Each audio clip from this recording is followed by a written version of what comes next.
ఉల్లిపాయలు కారం చేసుకుందాం. కట్ చేసుకుందాం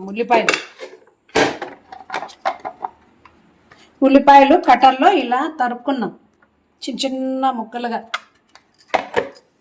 ఇప్పుడు మనము కొబ్బరి ముక్కలు, పొట్టిమిరపకాయలు, ఉప్పు కొద్దిగా వేసి మిక్సీలో వేసుకుందాం.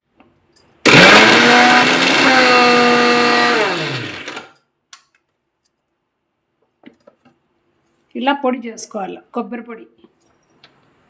స్టవ్ వెలిగించి మనం ప్యాన్ పెట్టుకుందాం. ఆయిల్ వేసుకుందాం.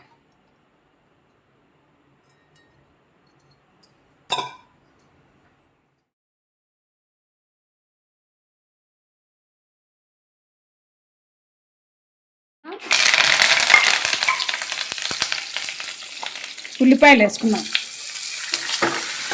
ఉల్లిపాయలు బాగా వేగినాక మనము కొబ్బరి పొడి వేసుకోవాలి. బాగా వేగాలి. ఉల్లిపాయలు బాగా ఎర్రగా వేగినాయి. ఇప్పుడు మనం కొబ్బరి పొడి వేసుకుందాం.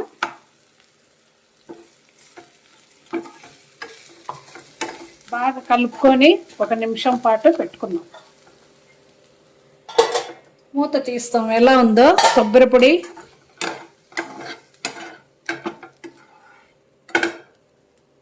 బాగా మగ్గింది. ఇప్పుడు మనం స్టవ్ ఆఫ్ చేస్తాం.